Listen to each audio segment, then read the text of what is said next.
Students, तो last class में हम लोग बात कर रहे थे लॉ ऑफ केमिकल कम्बिनेशन के बारे में। और केमिकल कम्बिनेशन के जो 5 बेसिक लॉज हम पढ़ने वाले हैं उनमें से 2 लॉज के ऊपर हम लोग डिस्कशन कर चुके हैं, that's are law of conservation of mass and law of definite proportion.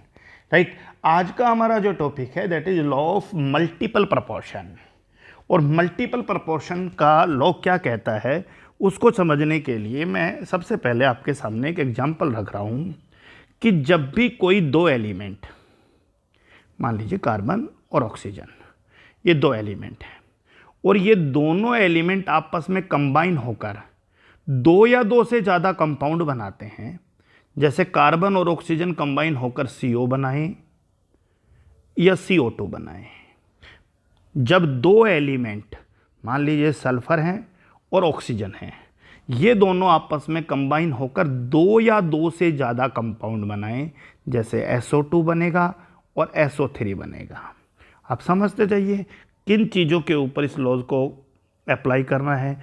जब 2 एलिमेंट आपस में कंबाइन होकर 2 या 2 से ज़्यादा कंपाउंड बनाएं, सो हाइड्रोजन और ऑक्सीजन कंबाइन होकर H2O2। राइट, बहुत सारे एग्जाम्पल आपके पास हैं जब 2 एलिमेंट आपस में कंबाइन होकर 2 या 2 से ज़्यादा कंपाउंड्स का फॉर्मेशन करें, C2H6 C2H4, 2 या 2 से ज़्यादा कंपाउंड का फॉर्मेशन करें। तो ऐसा करते समय ध्यान दीजिएगा कि किसी भी एक एलिमेंट का फिक्स मास, किसी एक एलिमेंट का फिक्स मास जब दूसरे एलिमेंट के साथ रिएक्ट करेगा तो वो हमेशा ऐसा सिंपल होल नंबर रेशियो के अंदर ही करेगा। मतलब क्या निकला समझ लेते हैं, तभी आपको समझ में आएगा कि मान लीजिए 2 एलिमेंट हैं कार्बन और ऑक्सीजन और ये 2 कंपाउंड बना रहे हैं CO और CO2। राइट, तो आप ध्यान से देखिए कि यहाँ CO के अंदर कार्बन का जो मास है, अगर हम एटॉमिक मास ही ले लेते हैं तो हम सबको पता है 12 है, और ऑक्सीजन का जो मास है वो आपका 16 है। तो CO2 के अंदर कार्बन जो है वो आपका 12, जबकि ऑक्सीजन 2 ऑक्सीजन है, सो इट इज 32। तो यहां पर किसका मास फिक्स है? कार्बन का मास फिक्स है। तो आप ये कहोगे कि कार्बन का मास फिक्स है यहां पर। राइट, तो हम ये कह सकते हैं कि ऑक्सीजन कार्बन के फिक्स मास के साथ रिएक्ट कर रहा है, ऑक्सीजन कार्बन के फिक्स मास के साथ रिएक्ट कर रहा है। राइट, और ऐसा oxygen simple whole number ratio में कर रहा है, 16/32 1:2, ऐसा सिंपल होल नंबर रेशियो के अंदर कर रहा है। क्लियर है पॉइंट? तो इस लॉ को आप लोग कैसे कहोगे, कैसे डिफाइन करोगे? If 2 elements carbon and oxygen यहां पर combine to form more than one compound like CO and CO2, then the different mass of one element which combine with the fixed mass of other, then the different mass which combine with the fixed mass of other. right, different mass किसका है? Oxygen का है। Fix mass किसका है? Carbon का है।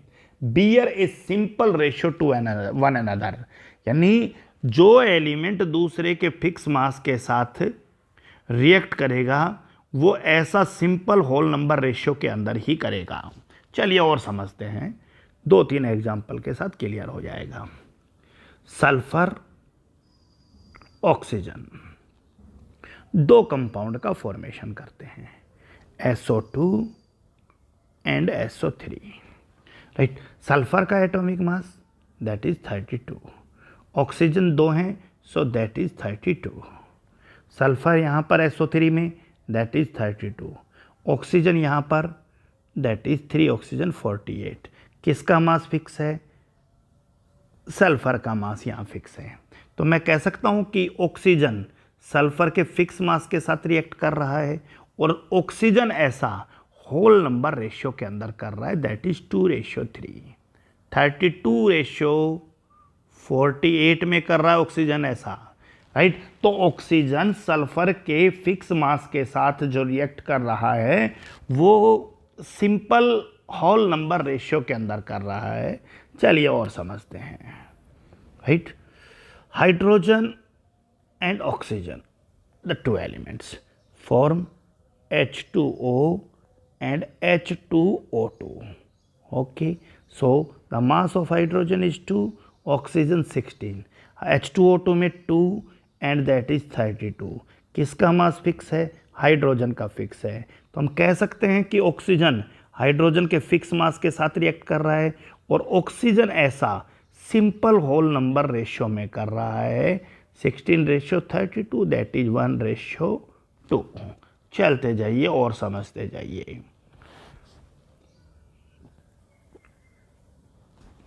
Carbon and hydrogen, right, और compound का फॉर्मेशन कर रहे हैं कार्बन और hydrogen. CH4 C2H6 C2H4 and C2H2 और भी बहुत सारे कंपाउंड बनाते हैं। चलिए आप देखते हैं यहाँ पर क्या है।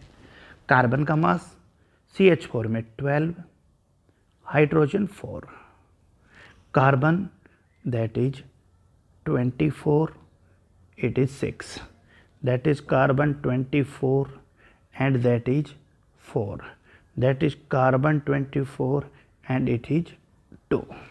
राइट, अब यहाँ देखिए भाई, किसी भी एक एलिमेंट का मास फिक्स नहीं है, तो आप इनमें से किसी भी एक एलिमेंट का मास फिक्स कर लीजिए। तो आप मास फिक्स करने के लिए क्या करोगे, आप ये पाओगे कि भाई कार्बन जो है वो दोनों ही जगह आपका सेम होना चाहिए, चारों जगह सेम होना चाहिए, या फिर हाइड्रोजन चारों जगह सेम होना चाहिए। तो कार्बन 3 जगह तो ऑलरेडी सेम है। अगर मैं पहले वाले केस में यहाँ 2 से मल्टीप्लाई कर दूँ तो डेफिनेटली मुझे H को भी 2 से करना पड़ेगा। अभी सभी कार्बन 24 हैं, फिक्स हो गए हैं। अब मैं कह सकता हूँ कि हाइड्रोजन कार्बन के फिक्स मास के साथ रिएक्ट कर रहा है। कह सकता हूँ हाइड्रोजन कार्बन के फिक्स मास के साथ रिएक्ट कर रहा है, और वो ऐसा हाइड्रोजन किस रेशियो में कर रहा है? 8:6:4:2, दैट इज, तो उसे डिवाइड कर दीजिए और सिंपलेस्ट रेशियो निकालना है, that is 4:3:2:1, that is the simplest ratio. Point is clear और नोट? तो कभी भी आपको क्या करना है, आप ध्यान दीजिए कि एक एलिमेंट के मास को फिक्स कीजिए और दूसरे एलिमेंट के मास का रेशियो देखिए। हमेशा आप लोगों को वो ratio simple whole number ratio ही मिलेगा। चलिए और चेक करते हैं। नाइट्रोजन और ऑक्सीजन बहुत सारे ऑक्साइड बनाते हैं, N2O, NO, right, NO2, N2O3 और बहुत सारे हैं, कितने भी लिखते चाहिए। चलिए, मास नाइट्रोजन का that is 28 and here 16, 14 and that is 16, that is 14, 32, that is 28 and it is 48। अब क्या करना है भाई, किसी भी एक के मास को फिक्स करो, चाहे नाइट्रोजन को करो और चाहे आप किसके मास को करो, ऑक्सीजन के मास को फिक्स करो। द पॉइंट इज क्लियर और नॉट? तो आपके पास दोनों ऑप्शन है। चलिए नाइट्रोजन को फिक्स कर लेते हैं, multiply by 2, so it is also multiply by 2, it is multiply by 2 and it is also multiply by 2। Now the nitrogen is fix, so oxygen nitrogen के फिक्स मास के साथ react कर रहा है, ऑक्सीजन नाइट्रोजन के fix mass के साथ react कर रहा है। और ऑक्सीजन ऐसा किस रेशियो में कर रहा है, चेक कीजिए, 16:32:64:48, मतलब 1:2:4:3, एक सिंपल होल नंबर रेशियो के अंदर कर रहा है। पॉइंट इज क्लियर हो? होपफुली आप लोगों को लॉ ऑफ मल्टीपल प्रोपोर्शन समझ में आ गया होगा। छोटा सा पॉइंट ध्यान रखना है कि क्या कहता है law of multiple proportion, right. Law of multiple proportion अगर कभी भी चेक करना हो तो आप दो एलिमेंट के द्वारा बनाए गए डिफरेंट कंपाउंड्स को रखिए और उन डिफरेंट कंपाउंड्स में किसी एक एलिमेंट के मास को फिक्स कीजिए और दूसरे एलिमेंट के मास का रेशियो चेक कीजिए। वो रेशियो हमेशा सिंपल होल नंबर रेशियो के अंदर ही आएगा। तो आप इसको बहुत सिंपली डिफाइन कर सकते हो कि if two element combine to form more than one compound, then the different mass of one element which combine with the fixed mass of other element bear a simple ratio to one another, right? ये एक बहुत simple सा part था। चलिए अब छोटे छोटे numericals को समझने की कोशिश करते हैं। मैथमेटिकल पार्ट है, एक बहुत सिंपल सा न्यूमेरिकल है कि carbon combine with hydrogen, carbon combine कर रहा है किसके साथ? हाइड्रोजन के साथ कंबाइन कर रहा है, राइट। और थ्री कंपाउंड्स बनाता है A B and C. Compound A बना रहा है, कंपाउंड बी बना रहा है और कंपाउंड सी बना रहा है, right. The percentage of hydrogen in all these three compounds are, इन तीनों कंपाउंड्स में जो हाइड्रोजन का परसेंटेज है दैट इज ए कंपाउंड के अंदर 25% है, राइट। सो परसेंटेज लिखा है तो आई मेंशन परसेंटेज, कोई प्रॉब्लम नहीं है। कार्बन का भी 5% ही आएगा, राइट। बी कंपाउंड में 14.3 दैट इज 14.3 और सी कंपाउंड में 7.7 that is the part, right. अब बात आता है कार्बन कितना होगा, तो आप सबको पता है 100 से सब्ट्रैक्ट कीजिए। भाई ए कंपाउंड के अंदर 25% हाइड्रोजन है तो आप सबको पता है भाई 75% कार्बन होगा। और अगर बी कंपाउंड में 14.3% हाइड्रोजन है सो दैट इज 85.7% कार्बन होगा। और सी कंपाउंड के अंदर जब 7.7% हाइड्रोजन है तो 100 में से सब्ट्रैक्ट कीजिए दैट इज 92.3% जो है वो आपका क्या होगा? कार्बन होगा। अब हमें क्या करना है भाई? Law of multiple proportion justify करना है। तो आपको जी किसी एक के मास को फिक्स करो, दूसरे के मास का रेशियो चेक कर लीजिए। तो आप लोग क्या कर लीजिए भाई कि किसी भी एक के मास को फिक्स कर लीजिए। मान लीजिए हम हाइड्रोजन के मास को फिक्स कर लेते हैं, तो हम पहले वाले केस में यहाँ 25 से डिवाइड करेंगे तो यहाँ भी 25 से ही डिवाइड होगा, दैट इज डेफिनेटली 3 और दिस इज 1। हाइड्रोजन फिक्स करना है तो दूसरे केस में भी इसे 1 बनाना पड़ेगा, और 1 बनाना पड़ेगा तो आप इसको 14.3 से डिवाइड कीजिए, तो यहाँ भी आप इसको 14.3 से ही डिवाइड कीजिए। और तीसरे वाले केस में हाइड्रोजन को फिक्स करना है तो इसको भी 1 बना लीजिए, 7.7 से डिवाइड कीजिए, तो ये भी आपका क्या हो जाएगा? 7.7 से डिवाइड कर लीजिए। द पॉइंट इज क्लियर और नॉट? अब मामला आता है भाई कि सॉल्व कीजिए इसको। So that is 85.7 divide by 14.3, so it is 5.99 and that is approximately equal to 6. The point is clear or not? And the next case, that is 92.3 divide by 7.7 and it is 11.9 and you can simply write 11.9 as 12. So let's check what actually happened in this case. The mass of hydrogen is fixed, so carbon react with the fixed mass of hydrogen and carbon do so in simple whole number ratio, that is 3:6:12. So 1:2:4, that is the part. तो मेरे ख्याल से numerical section बहुत ज़्यादा आसान है, क्योंकि आप सबको एक बात समझ में आ गया होगा कि कभी कोई आपसे कहे कि law of multiple proportion justify करो तो क्या करोगे? आप कहोगे जी दो एलिमेंट से बने हुए डिफरेंट कंपाउंड्स लेंगे और उन डिफरेंट कंपाउंड्स के अंदर किसी एक एलिमेंट के मास को फिक्स करेंगे और दूसरे एलिमेंट के मास के रेशियो को चेक कर लेंगे। वो रेशियो हमेशा ही सिंपल होल नंबर रेशियो आएगा, राइट। सो सभी कंपाउंड्स इस लॉ को ओबे कर रहे हैं, राइट। और जो ओबे नहीं कर पा रहे हैं उनके बारे में हम लोग बाद में बात करेंगे। आज का इशू नहीं है कि कौन कौन से कंपाउंड इस लॉ को ओबे नहीं करते। कुछ क्वेश्चंस और समझिए, right. Two compounds each containing only tin and oxygen, दो कंपाउंड हैं और दोनों ही क्या क्या रखते हैं, टिन से मिलके बने हैं और ऑक्सीजन से मिलके बने हैं, राइट। और दो कंपाउंड बना रहे हैं ए और बी, दो एलिमेंट टिन और ऑक्सीजन, दो कंपाउंड ए और B. The mass percentage of tin in first compound is 78.77, so that is mass percentage in tin, and in second compound the mass percentage is 88.12,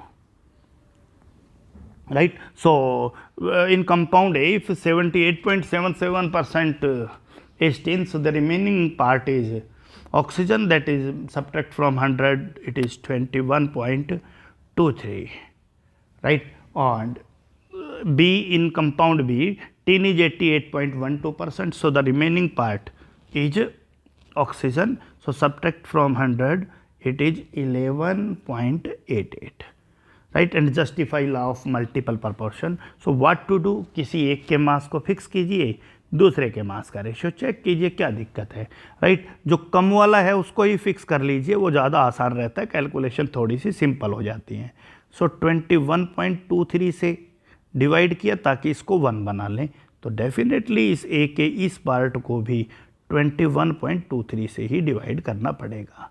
okay, बिल्कुल यही काम B में जब oxygen fix करना है तो फिर 11.88 से डिवाइड कर दीजिए, यहाँ पर भी आपको 11.88 से डिवाइड करना पड़ेगा, so that is 1 and this part is fix, right. अब मैं कह सकता हूँ कि टिन ऑक्सीजन के फिक्स मास के साथ रिएक्ट कर रहा है। अब प्रश्न आता है भाई टिन कितना है, तो पहले केस में that is 78.77 and it is divide by 21.23, right. So it is approximate 3.7, very interesting question, that is 3.7.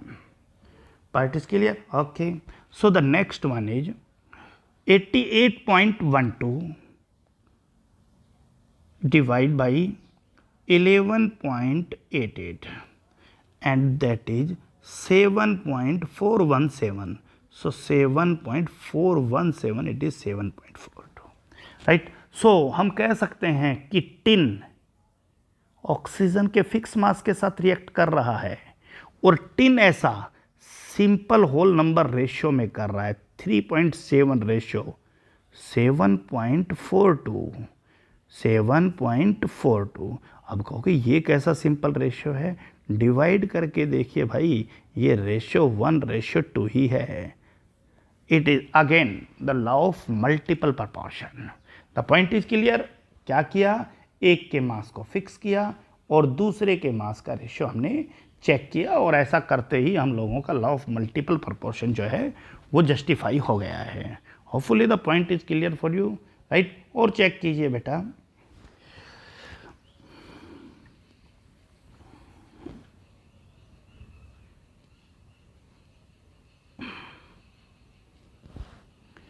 To 2.66 gram chloride of a metal, किसी भी मेटल का एक chloride, right, when treated with silver nitrate solution, ध्यान देना, metal chloride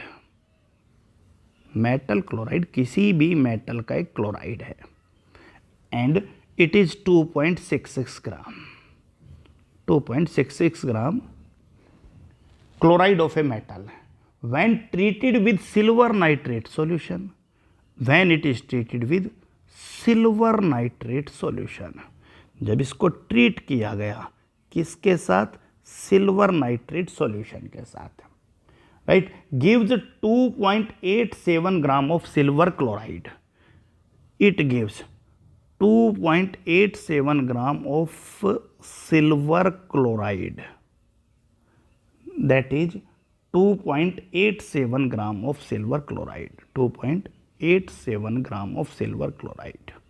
The point is clear or not, right? किसी भी metal का chloride को राइट, और जिसका अमाउंट कितना था 2.66 gram chloride of a metal when treated with silver nitrate solution gives 2.87 gram of silver chloride, right. 3.37 gram of another chloride, right, 3.37 gram of another chloride of the same metal, अभी उसी metal का chloride, and how much, that is 3.37 gram of another chloride of same metal gives 5.74 gram of silver chloride when treated with silver nitrate solution. Again it treat with silver nitrate solution and it again give silver chloride,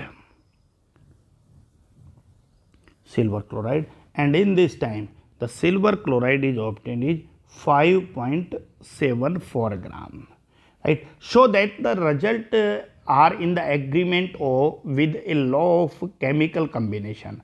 आप लोगों को क्या check करना है भाई कि law जो है, ये जो आपका कंपाउंड है, ये केमिकल कम्बिनेशन के लॉ ऑफ मल्टीपल प्रोपोर्शन को ओबे.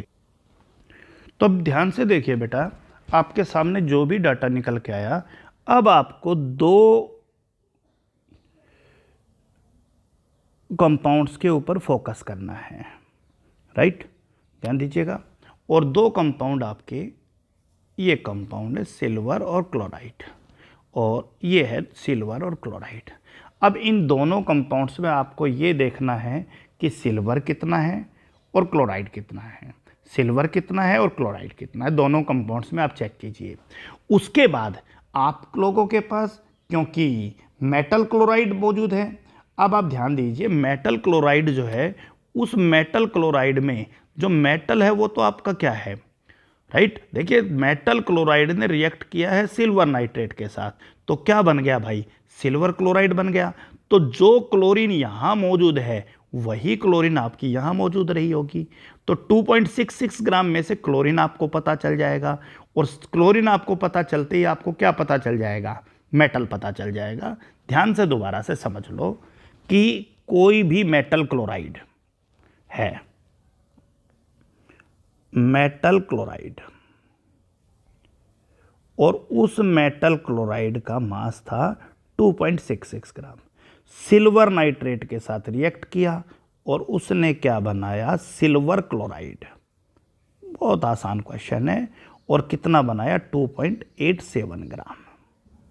ओके. दूसरी तरफ दोबारा से फिर मेटल क्लोराइड बना, इस बार सेम मेटल का बना लेकिन कोई और मेटल क्लोराइड बन सकता है. जैसे मेटल के दो अलग अलग क्लोराइड बन सकते हैं, PbCl2, PbCl4. कोई नॉन मेटल ले लीजिए, PCl3, PCl5, अलग अलग क्लोराइड बन सकते हैं. दो एलिमेंट आपस में रिएक्ट करके दो या दो से ज़्यादा कंपाउंड बना सकते हैं. इस बार 3.37 ग्राम आपका मेटल क्लोराइड है और उसने सिल्वर नाइट्रेट के साथ रिएक्ट किया और फिर से क्या बनाया, सिल्वर क्लोराइड बनाया. फिर से क्या बनाया, silver chloride, and that is 5.74 ग्राम. अब हमें क्या ध्यान रखना है भाई कि जो क्लोरीन आपकी यहाँ मौजूद है वही क्लोरीन आपकी यहाँ मौजूद है, जो क्लोरीन आपकी यहाँ मौजूद है वही क्लोरीन आपकी यहाँ मौजूद है. तो यहाँ क्योंकि आपको मेटल का नाम नहीं पता लेकिन यहाँ आपको मेटल का नाम पता है, तो इस सिल्वर क्लोराइड में जिसका टोटल मास 2.87 है, आप लोग सिल्वर कितना होगा और क्लोरीन कितना होगा ये निकालोगे. जैसे ही आपको ये पता चल जाएगा क्लोरीन इतना है, वैसे ही आपको यहाँ का क्लोरीन पता चल जाएगा और यहाँ का टोटल मास आपको पता ही है 2.66. तो चलिए अब इसको प्रॉपरली अरेंज कर लेते हैं. पहले केस नंबर 1 को रिजॉल्व करते हैं. Case number 1, AgCl. जब भी AgCl के मास के बारे में बात करो, AgCl एटॉमिक मास Ag का 108 और क्लोरीन का 35.5, राइट. So it is 143.5. तो आप सबको पता है भाई कि जब भी 143.5 AgCl होगा तो फिर क्लोरीन कितना होगा, 35.5 क्या होगा आपका, ग्राम है, तो ग्राम में ले लीजिए, atomic mass gram atomic mass, right. So आपको इतने AgCl में क्लोरीन पता चल गया, लेकिन AgCl केस 1 में है कितना, केस 1 में AgCl तो 2.87 है। सो 1 ग्राम AgCl में और फिर आप 2.87 ग्राम AgCl के अंदर चेक कीजिए।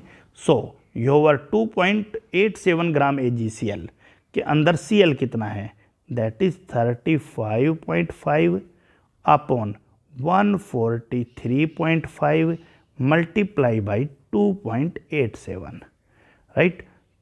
और इसको आप लोग इजीली सॉल्व कर लीजिए। 35.5 अपॉन 143.5 इंटू 2.87 दैट इज 0.71 ग्राम।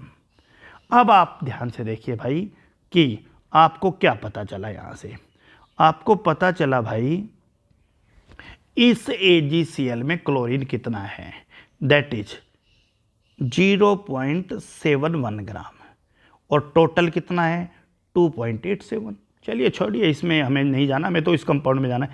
यही क्लोरीन 0.71 आपका यहाँ पर मौजूद है 7। यहाँ जब क्लोरीन 0.71 है तो फिर मेटल कितना रहा होगा, आप 2.66 में से सब्ट्रैक्ट कर लीजिए।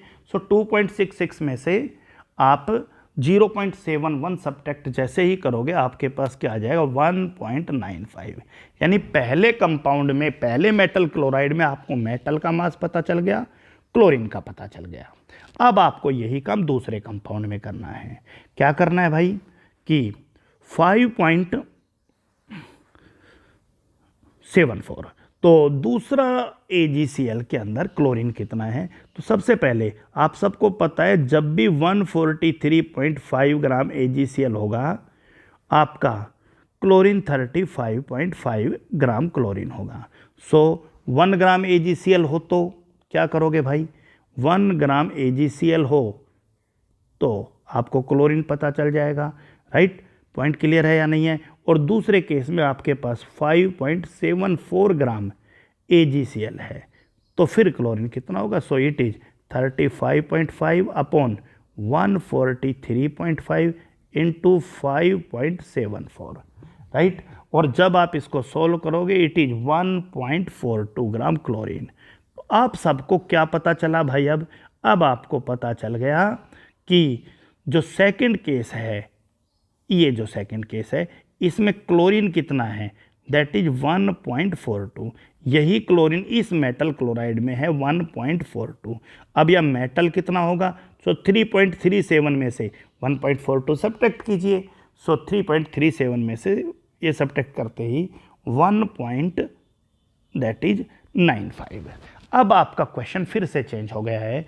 अब आपको दोनों मेटल क्लोराइड में मेटल कितना है और क्लोरीन कितना है आपको पता चल गया है। सो अब लिख लेते हैं कि कोई एक मेटल क्लोरीन के साथ रिएक्शन करके और अपना कंपाउंड A बना रहा है मेटल क्लोराइड और कंपाउंड B बना रहा है metal chloride. Point 1 clear.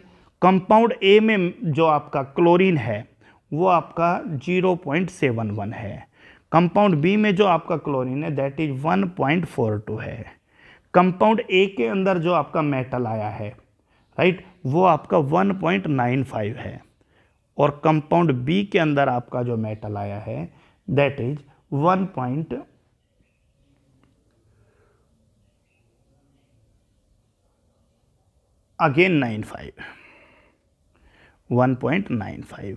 So let's check कर लेते हैं कि आया है या नहीं आया। चेक करिए। यस, ये दो एग्जांपल आप सबके सामने हैं, 1.95 1.95, 0.71 1.42। अब ध्यान से देखिए, अब फिक्स करने की ज़रूरत नहीं पड़ी क्योंकि एक का मास पहले से ही फिक्स है, राइट। सो क्लोरीन मेटल के फिक्स मास के साथ रिएक्ट कर रहा है और ऐसा chlorine simple whole number ratio में कर रहा है। चेक कीजिए, दोबारा से आपका 1:2 आ जाएगा। So that is law of multiple proportion for you. बहुत ध्यान से आप लोग अच्छे से इस लॉ को कवर कर लीजिए। अगली क्लास में law of reciprocal proportion and Gay Lussac's law of combining volume के बारे में बात करेंगे। So that's all for today.